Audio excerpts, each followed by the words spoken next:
This is the beginning of tape 2. Hola. Mr. Brauer, you were telling us about leaving Germany with all the chocolate. Can you continue and finish that story for us?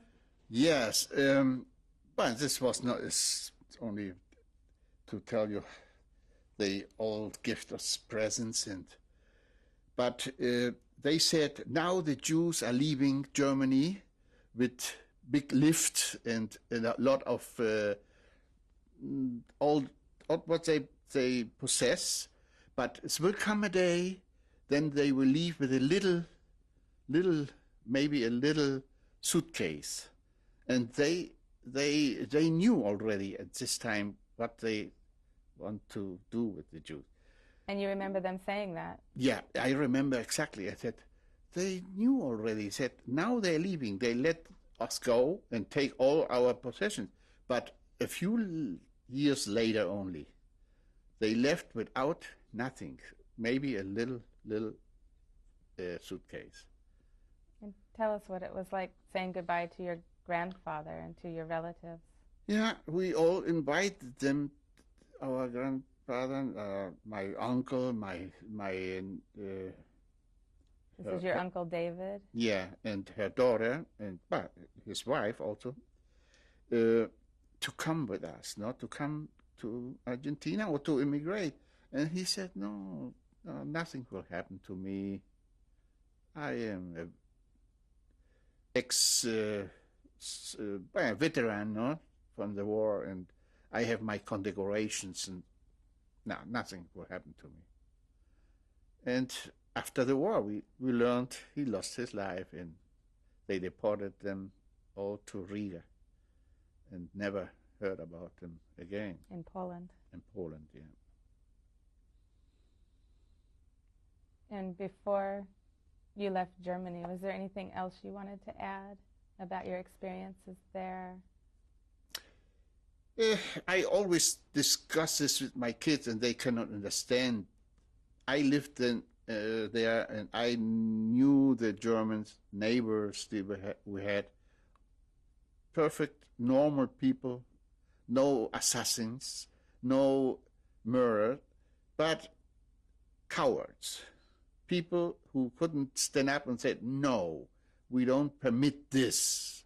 We don't permit to take them out of work or prohibit us to go to buy something in a store where the owner were Jew. We all our life went there, and we will still go there. Then Hitler would have seen he cannot do what he wants, but nobody said a word. They all maybe not agree, but they kept quiet. They didn't speak up. Only very few. And I remember we had around the corner, we had a ice cream parlor, I think you'd call it. This guy said, when a customer complained the ice cream is not so good, he said, what do you want? They give us the milk without the cream. They take out the cream. Without cream, I cannot make good ice cream. And the next day they came from the Gestapo. They took him away and never heard again from him. A few weeks later, they brought a closed, how you call it, where they put the corpse in a coffin, closed, and they had to bury it without open. The whole time was a man from the Gestapo, and make sure they don't open the coffin. So they didn't, they couldn't see how, in what shape this guy came back from the Gestapo headquarters. And this was like teaching a lesson to the other people. You open your mouth, you criticize, you will get this, what this guy get. So all were afraid.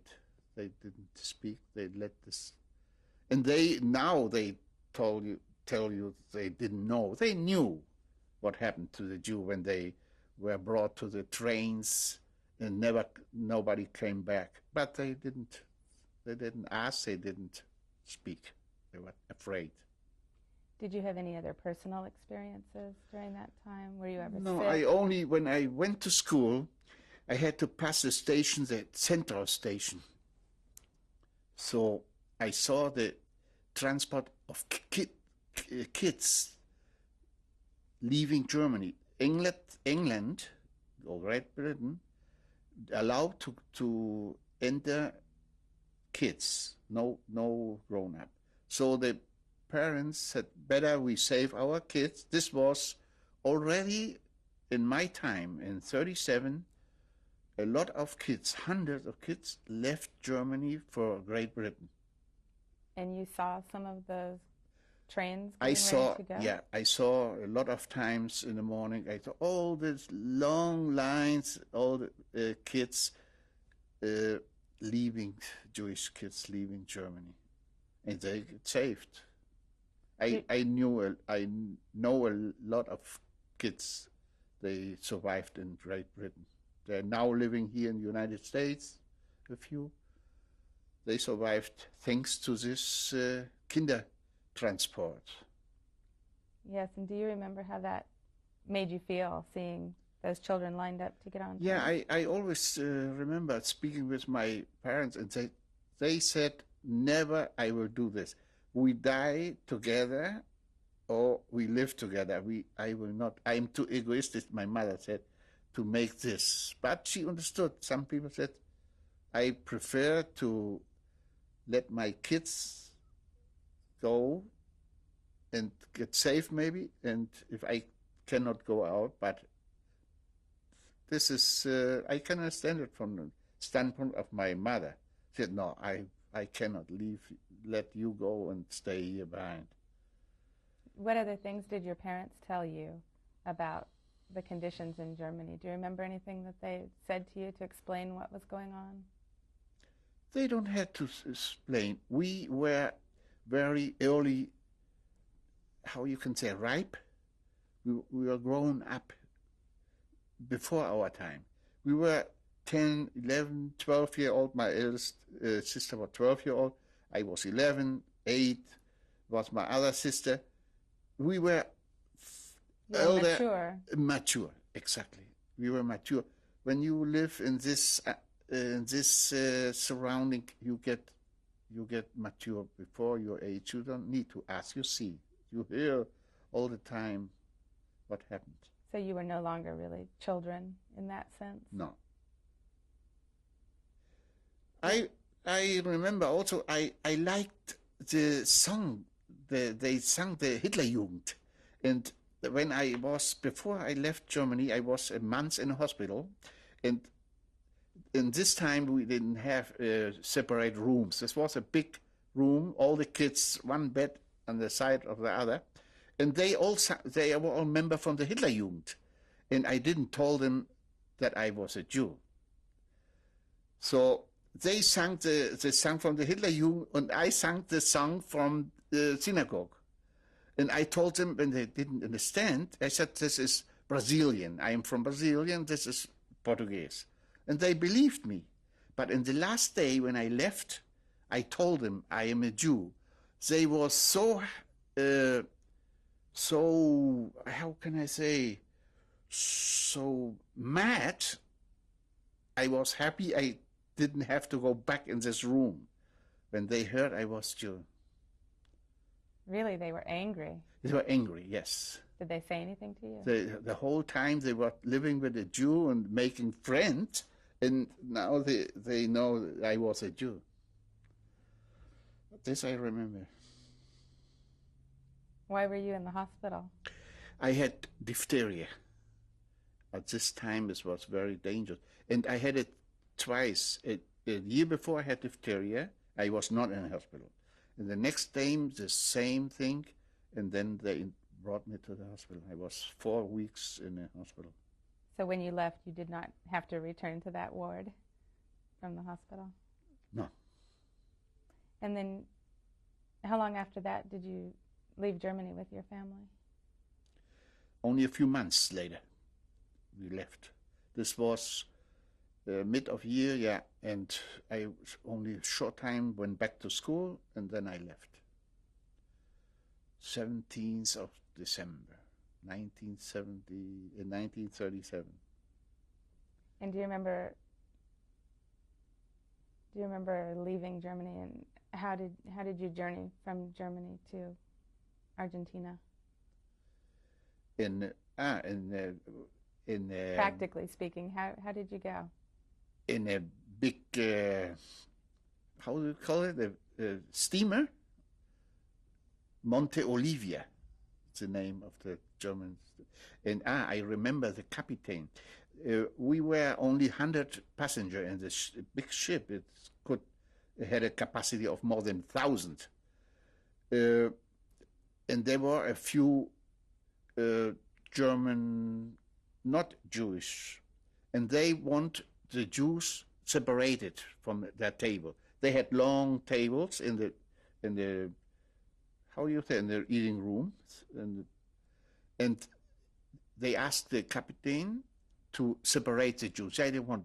He said, "I am the boss. This is Germany, no? It's German soil, a German boat, but my laws here are, and if you don't like to be, you can sit apart. The Jews will be here on the place what they choose." And we found this very, very courageous from him. I think when he came back, he had problem for this. But he said, "No, in my ship, I do what I want, and I will not separate the Jews to the other table." Was very. I remember the name from this captain. He was Peterson, Captain Peterson. Did you find that reassuring when he did that? Yeah, we were all very surprised. You don't expect this from a German. But he was an elderly man. This was not a young man. And where did the ship leave from? Which port did the ship leave Hamburg. from? Hamburg was the major port, no, for overseas.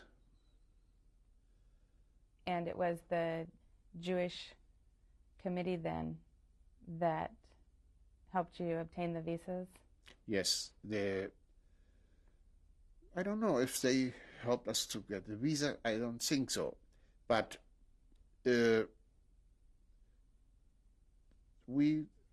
my mother made all this papers. I remember also the government took away the passport before my father left. They took the passport away and accused him to have the idea to leave his family, to like escaping and letting his family over, and they will have to give them welfare, no? And my mother went there and said, "No, my father, my husband," she said, "would be happy if we can go all together, but these are the conditions the ICA gave him land. He has to go first, learn a few months to work in the country and to farming, and then we can come." So finally they gave her back the passport and my father could leave. But always my mother had less problems. She was not looking like a Jew. She was looking like Arya. So it was easier for her to become something, no? And during that time that your father was gone, did you have any other problems because your father wasn't present? No, my mother was used to work. She was working and was also not only her earnings was maintaining us. We had help from the Jewish organizations. I remember once a year they gave us all the clothes and shoes, the big stores in Jewish hands make these donations to all the Jewish people that have no money, to give them clothes, and also every month they gave like food, no? Rice and beans and all this. I remember we received this help. But this, my mother could make it this month from April to December. We had no problem. We had always to eat and always good dressed. So you weren't wealthy, but you had plenty. Yeah. You had enough. Yeah, we had. And can you describe the journey to Brazil now, back on the steamer, and what that was like? I didn't understand what you asked. How long did your trip take on the steamer from Hamburg? From the 17th December we left. We arrived in Buenos Aires the 11th of January. So we had Christmas and New Year on board. And can you tell us anything about Yeah, I those remember. times? What do you I recall? like to help we had also a pastor on board, and he made on Sunday morning for the mess prepared, and I helped him. And he knew I was a Jewish boy. My mother told him, said, "You know he is a Jew." I know, he said, but he can help me. I helped him to put this, prepared his table with the tablecloths and all what he need. And I like this. I remember that he had a Jewish boy to help him prepare. He was a nice guy. Did that also sort of surprise you, that he was Yes, so generous? yeah, it surprised me. First, I was a little afraid of him. He is like an enemy, no? Not a Jew, for me, was an enemy. But then later I saw he was a really friendly and nice guy. So I remember this after so many years. Very important for me was this.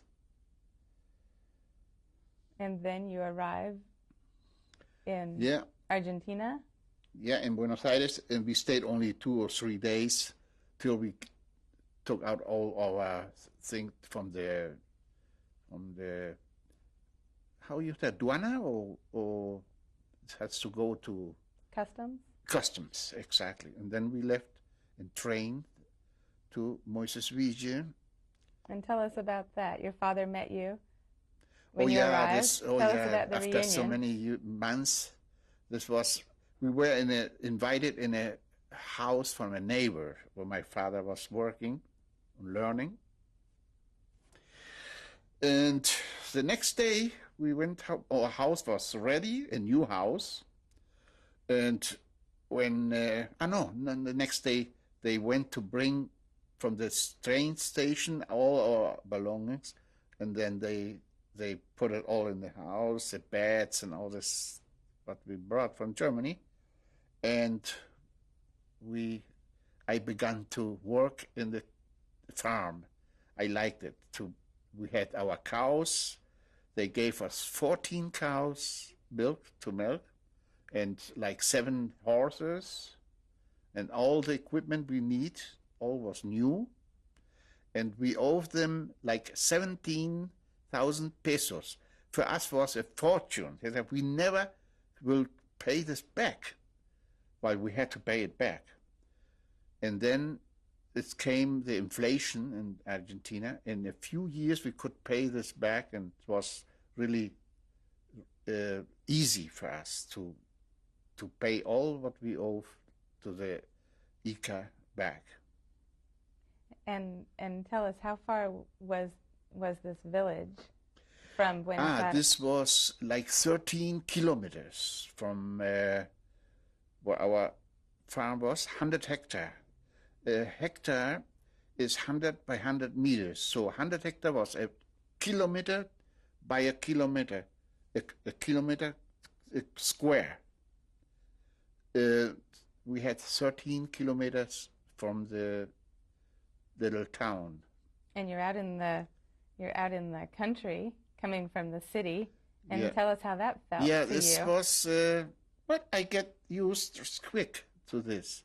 I learned to ride and horseback, no, and to milk the cows, and to plow. I think that's plow, no? With it. Plow. Plow. 6 horses. You learn all this. I was very, very.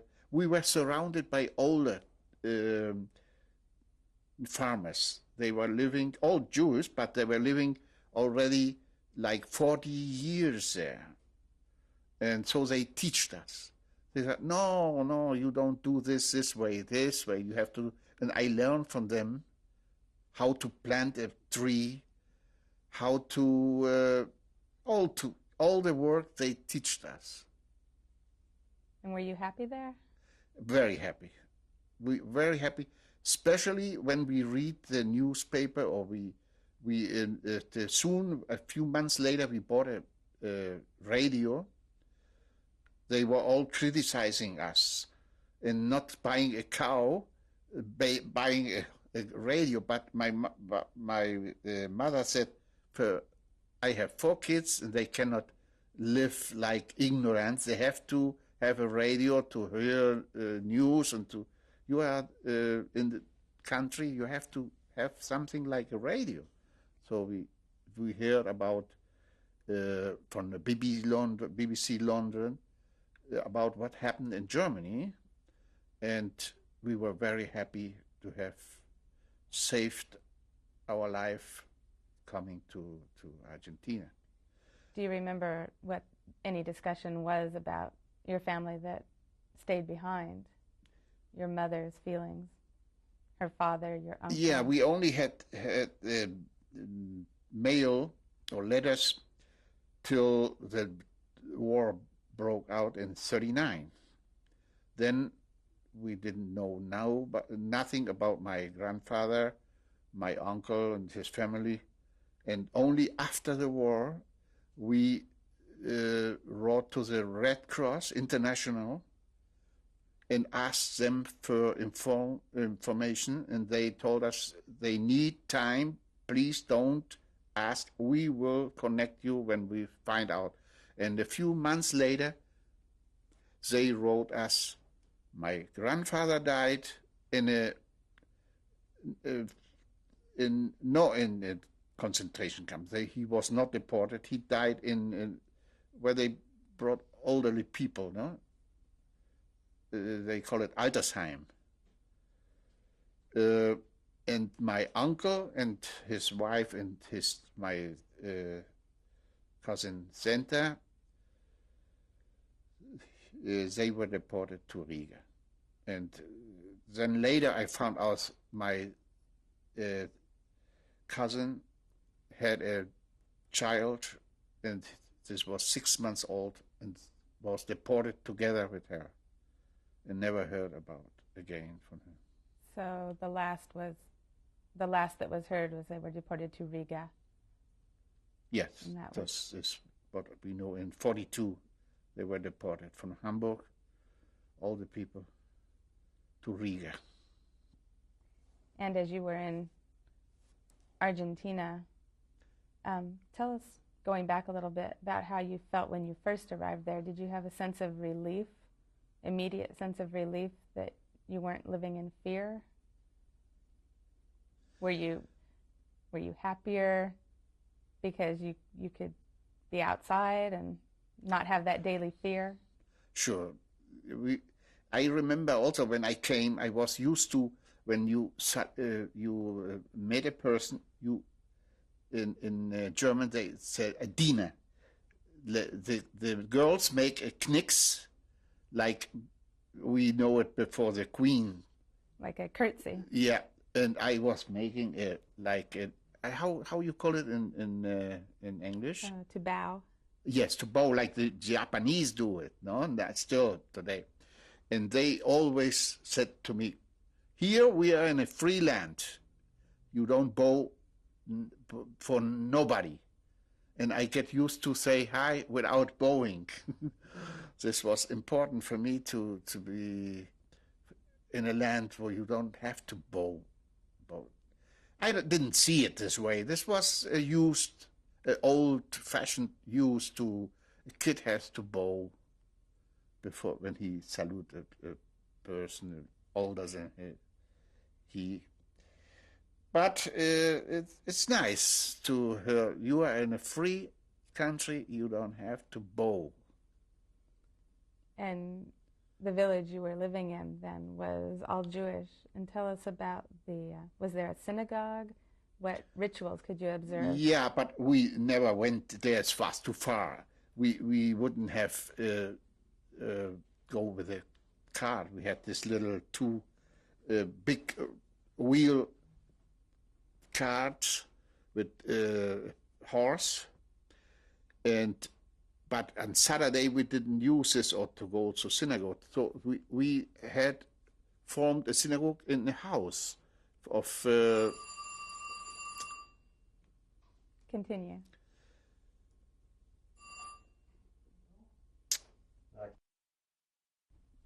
We're continuing, and you were telling us about the synagogue and about how you established a synagogue in one of the homes. Can you continue telling us?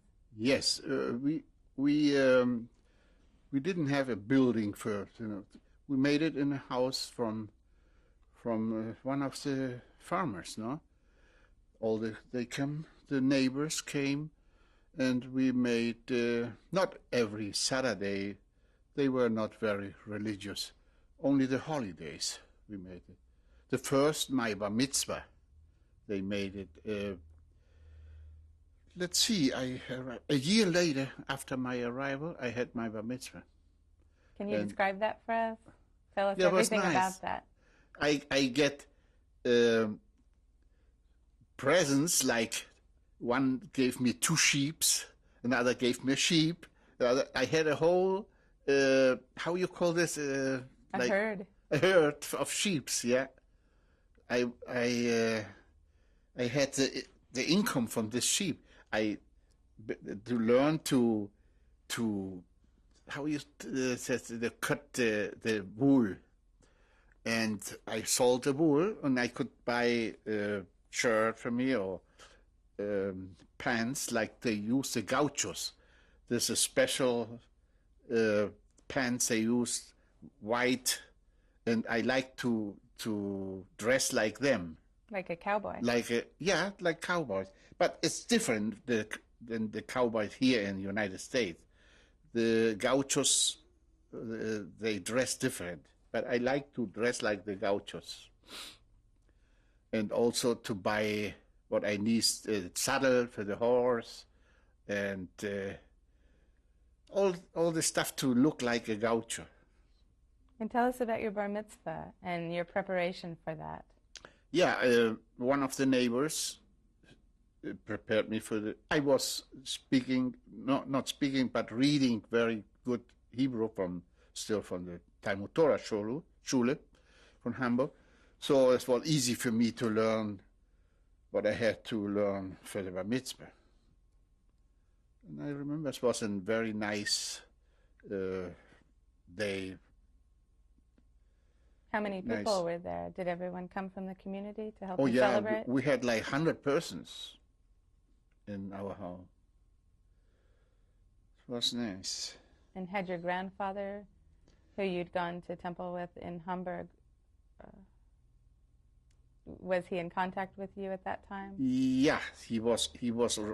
I still have the letter he wrote me for the bar mitzvah before the bar mitzvah. Said he was sad not to be there and not to can teach me all my obligations like a member of the Jewish community. But this is the end of tape 2. Okay.